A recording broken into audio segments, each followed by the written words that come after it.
Now, moving on, the Pastoralist parliamentary group is threatening to take legal action to prevent the dissolution of the National Council for Nomadic Education in Kenya. This comes after the cabinet last week resolved to introduce reforms that will see institutions merged and others dissolved as part of efforts to cut costs and reduce inefficiencies. Our reporter Wanjiku Wanjiru with the details. The Pastoralist parliamentary group have opposed the cabinet resolutions of dissolving the National Council for Nomadic Education in Kenya, NACONEC, as part of its mega sweeping program. 100 MPs from the group say that the dissolution of the council could result in 1.5 million school-going children dropping out of school.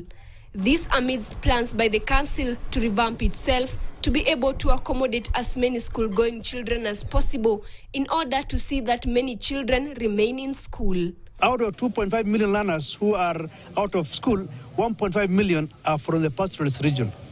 Therefore, its dissolution will not only undermine the constitutional commitments, but also jeopardize the future of education for millions of learners. NACONEC has made a serious transformation in the education of our children, and we expect the 1.5 million who are not attending school now to attend school in the shortest possible time with increased support, budget support from the ministry.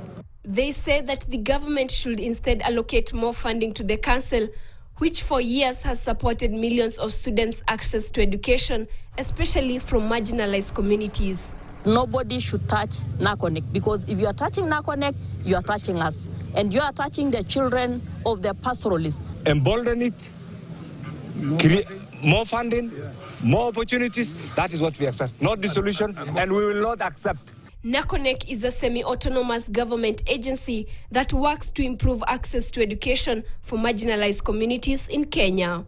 It runs programs, including feeding programs, and also fundraise to support needy children in order to keep children in nomadic regions and urban informal settlements in school.